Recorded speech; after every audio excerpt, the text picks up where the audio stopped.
Okay.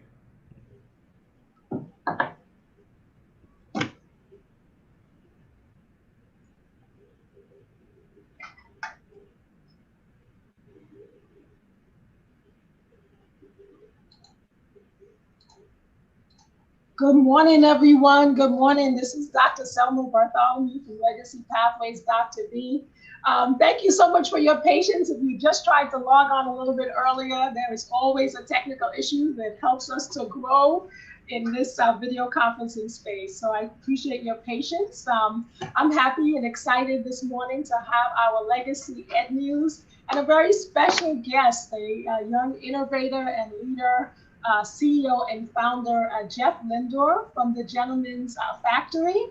The format, CEO Lindor, is usually I like to get everyone caught up in some of our education news, and then we get a chance to learn more about your work and to talk today about this issue, Black Men, a balance of power. That was the topic for today. So for those Sure. who are joining us, please make sure to like and subscribe. And once again, I thank you for your patience. So let me get you caught up in a few things that are happening in the news.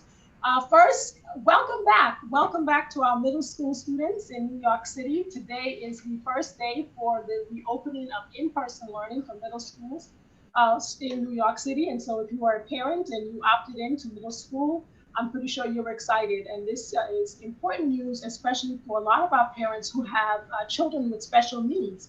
So this is an opportunity for them to gain access to services and things that they may not have had at home. Other news today, Chicago Public Schools, their board has just voted to now collect information on teachers who have received the vaccine to begin to track it. Why does that matter? Well, certainly once you track it, now you can then hopefully maybe put in some mandates around teachers and staff members being required to get vaccinated. So this is part of the journey and the discussion with the unions within Chicago Public Schools, and it's an issue we should watch nationally as well. Other news, as we know, Texas has been affected by the storm, and so their schools have been closed, and so they have decided that they will not ask the students to make up the days. Other points of discussion with regards to Texas is they've got some concerns around federal funding because they have thousands and thousands of missing students who have not logged on to virtual or in-person learning. So for those educators in Texas and places like Dallas, they have actually decided to go door to door to find and to identify students and to first check on them and to see exactly why they have not tuned into the virtual learning. And a final note, a point of congratulations, the American Library Association just announced the winner, the first Indigenous American to ever win a prize that they have noted for the book We Are the Protectors. And it's a book of a young Indigenous woman, young girl who is fighting against the Dakota pipeline access. So if you have not read it, please do find it. And finally, today we are certainly excited to have this opportunity to talk to CEO Lindor. And I want to give a context for this. So we know, for example, and let me also wish well wishes to Tiger Woods, and who just recently had that horrific accident. And the language CEO Lindor is, oh, his career is over. And I think as we talk today about how men are perceived, right? Here he is your career literally over when you can only swing the golf course and not, that perception that your career is, decades. And it's not just the one thing that you do, but it's accumulation of the work that you do. So I'm honored to have CEO Lindor. He is the founder of this dynamic place called the Gentleman's Factory. So let me allow you to introduce yourself and tell us first about yourself, and then we'll get into the Gentleman's Factory. Well, so thank you so much, Dr. B, for bringing me onto your show this morning. And it's such an honor. And good morning to everyone. And I'm really looking forward to this discussion. So the Gentleman's Factory is a community advancing Black and Brown men. So we started out as a co-working space in Brooklyn, and it has evolved to so much more than just a physical space. So we have our physical location in Brooklyn, where it's a duplex loft where it's used as a co-working space where during the day members could come in, plug in their laptops, work, meet a client, or go to a gathering. Well, COVID has compromised that a little bit. And since the pandemic, we've launched a digital model where we've been able to grow virtually throughout the different parts of the country and different parts of the world. So, it's really a community that's looking to uplift each other and really take us to the next level. And it's a beautiful space. Can you tell us the exact address for those who may not know Yes. where? Yes, totally. So it's 495 Flatbush Avenue, and we're located right next to the Brooklyn Botanical Gardens, right? So it's on Flatbush and Empire. So it's a beautiful location. Yeah. And around the corner from my alma mater, Clara Barton. So if you Yes, know, yes, yes. Also, awesome. Totally. it is a beautiful space, and I think it's more than just a co-working space. It's a community. It has such a wonderful vibe to it. And I want to get first your intention, the why behind it. So when you come to a place like this, I think it's much more like you said, mentioned co-working, but there's a why. Why the Gentleman's Factory for you as the founder? What was your why for doing the Gentleman's Factory? Yeah, so it was more so just solving the isolation problem. Just realized that we were just so isolated that weren't enough spaces that, really spoke to our unique experiences. And, the higher that a person of color goes in their career or in the spaces or in the social spaces that they're in, the more isolated they become. And, it's like, where do you go to talk about systemic oppression, or where do you go to talk about how you feel, right? And it's like, who cares how you feel, right? No, like, I want to talk about that, right? And then also when you look at the data when it comes to the wealth gap and all of these different disparities, there really needs to be spaces that really speak specifically to that. And lastly, oftentimes, a man of color, a black man, has to go to spaces that he has to fit in, but there aren't spaces that, is designed for him. So, there's so many different like ramifications as to why spaces like this matter. And then that's why we're tackling it head on. I think when I experienced the space and had a chance to visit there and participate in a lecture that you had, um, people talk a lot about our people, both men as well as women, and more Black men having to code switch. And so it's clear that you don't have to code switch in a space like the Gentleman's Factory because you get Mhm. to be yourself. You don't have to be the imposter. You get to, to show up as yourself. For this discussion today, we wanted to talk about this question of a balance of power and leadership and power that goes together, right? That leadership and power is about producing results. So when you think about the Black man today and all of the things that are happening in the context of equity and diversity and Black Lives Matter, and that's such an important place because a year ago or even 2 years ago, people were questioning, right, that language of Black Lives Matter. So in this context today, where do you see Black men just in the present before we even go to the future? What do you see? How would you perceive Black men today and their sense of power?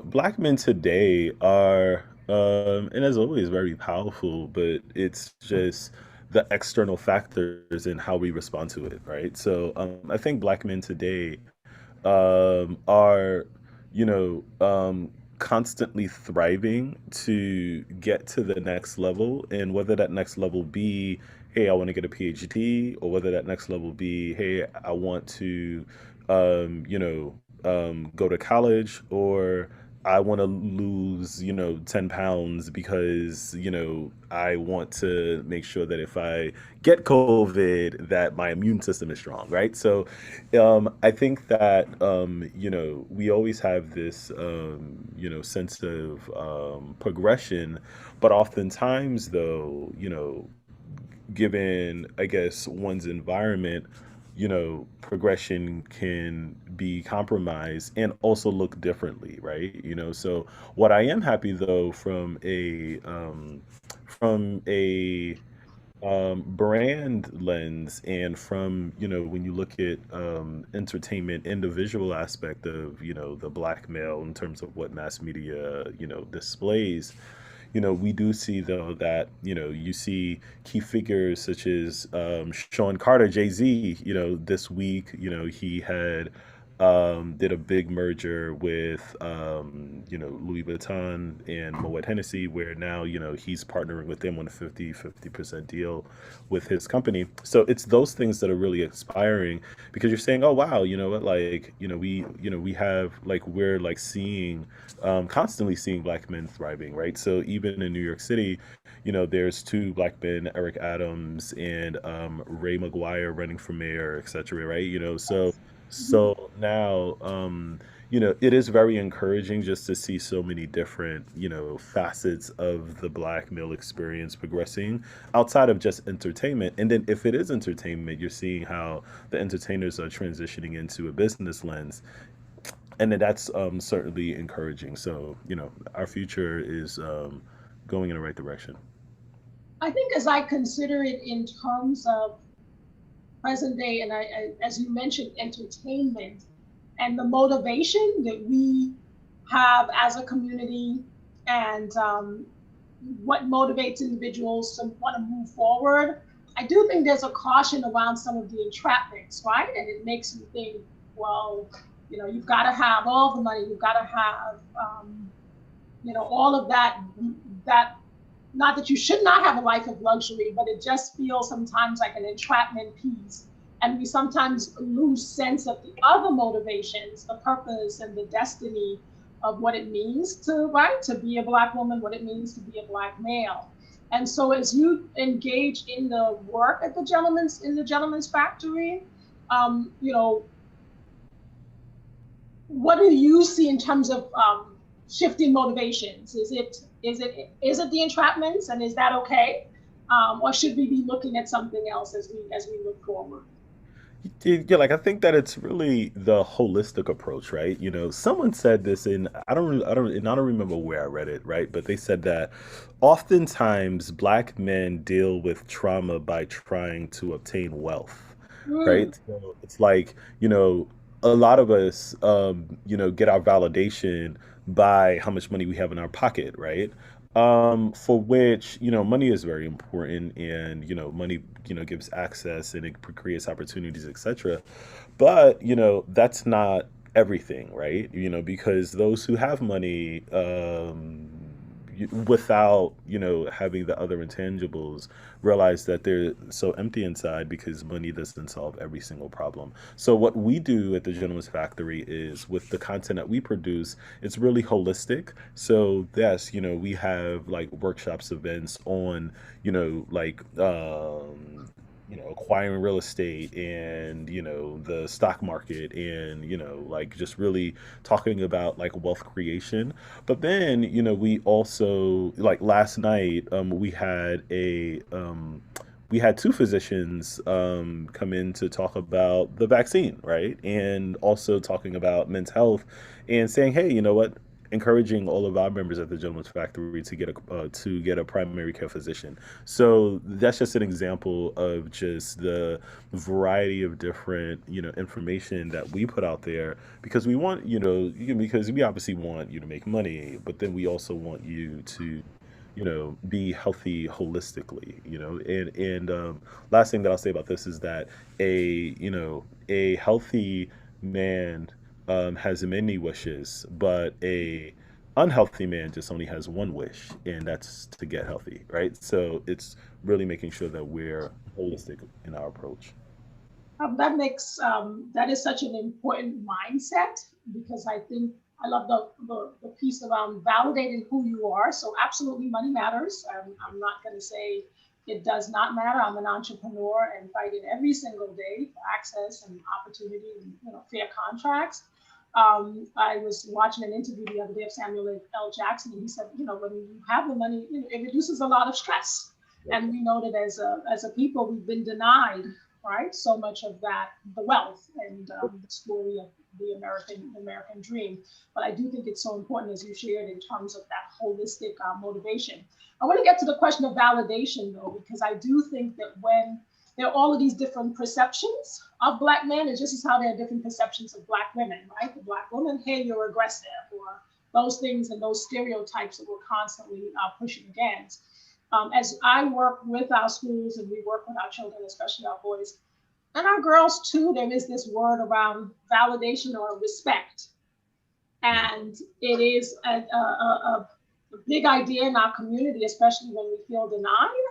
And so, as you look at the Black male today, in this concept of respect, what has been the conversation in the Gentleman Factory around that word, and where do you see it going as well? Like, what do you want the future of this big idea of respect around Black males to look like? Yeah, well, so what we preach is, like another one of my favorite quotes is that if you, do not define who you are, you will allow other people to define you, and when they define you, they'll use their own definition, right? So, it's really one understanding who we are and the power that we have and the weight that we carry. I think a lot of times society does a really good job at just breaking us down in so many different Mhm. facets, emotionally, financially, obviously, and lack of access and everything. So it's like once you've been attacked in so many different realms, you'll then tend to believe as though you are lesser than. But I'd argue that, if you're constantly being attacked, then it means that there's such greatness in you and that the world doesn't want it to explode, right? So we always, want to come from a place of strength, Mhm. Yes, because that way, when you understand who you are, then you'll walk in your purpose.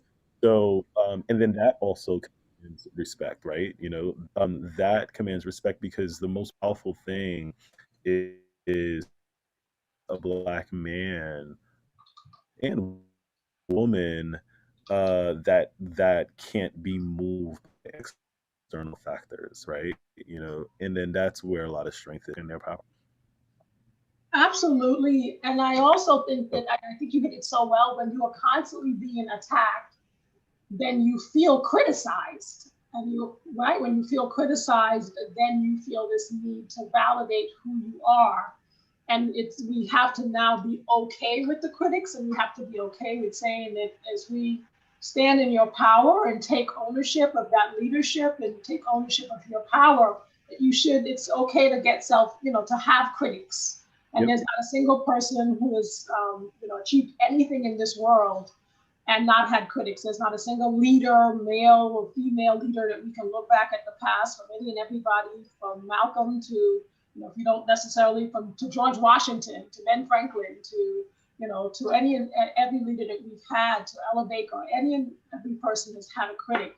And I don't think we've had that opportunity to have that discussion as a community, because the assault is always coming.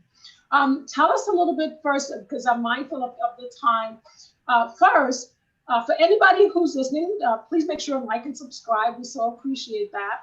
And if any and everybody has a man in their life that they care about. They have an uncle, they have a dad, they have a brother, they've got a friend, they've got a son, they've got a significant other. And so the Gentleman's Factory is a business. And so we want to be able to figure out how to support.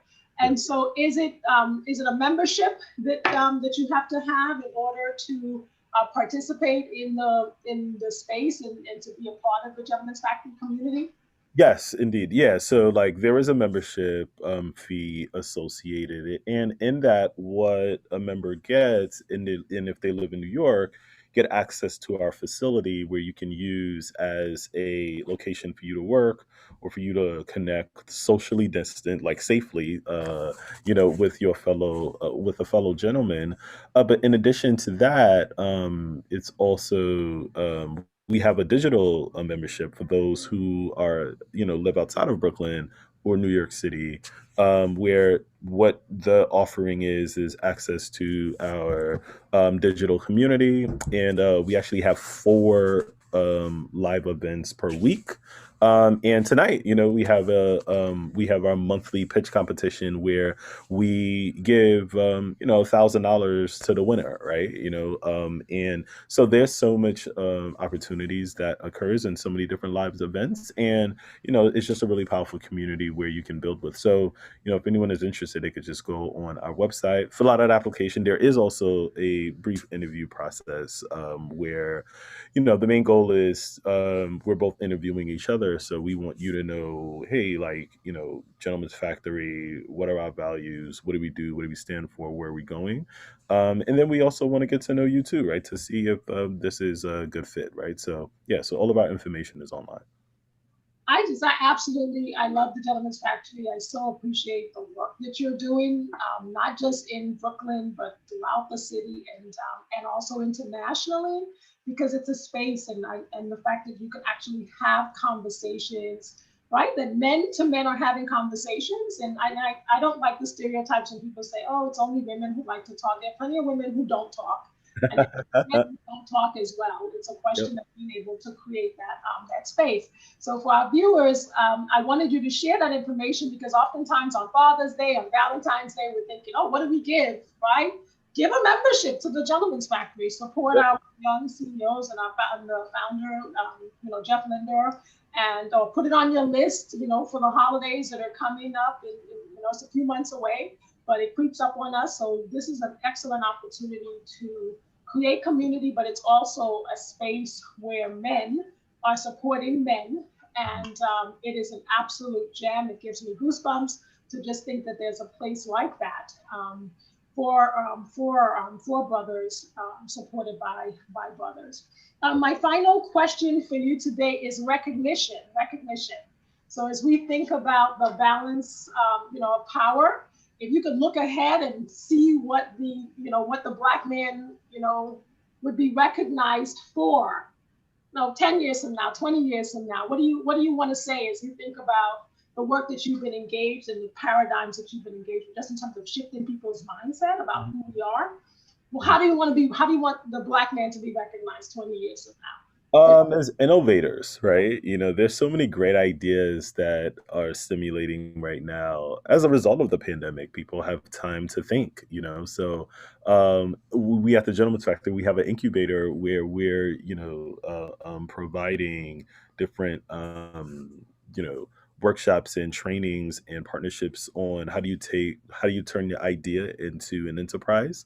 So my goal is for the next 10 years, there are Fortune 500 companies that comes out of this, right? And not only at the Gentleman's Factory, but just in our community as a whole. So I think that, when I think of Black men and Black women, that, there's this huge resurgence of innovation that's going to be produced. And, a lot of really great people are working on some powerful things now. And I know that 10 years from now, it'll be, much bigger than what it currently is. Wow, I love that. Thank you so much. Thank you so much, CEO Linda. I sincerely appreciate it. You making time to connect with us this morning on Legacy Ed News. For those who are joining us or had an opportunity to stay with us, we thank you for sharing your time with us this morning. Please make sure to like and subscribe. You can find the Gentleman's Factory online, gentlemansfactory.com, or just look up CEO Jeff Lindor, and he is on all the social media platforms as well.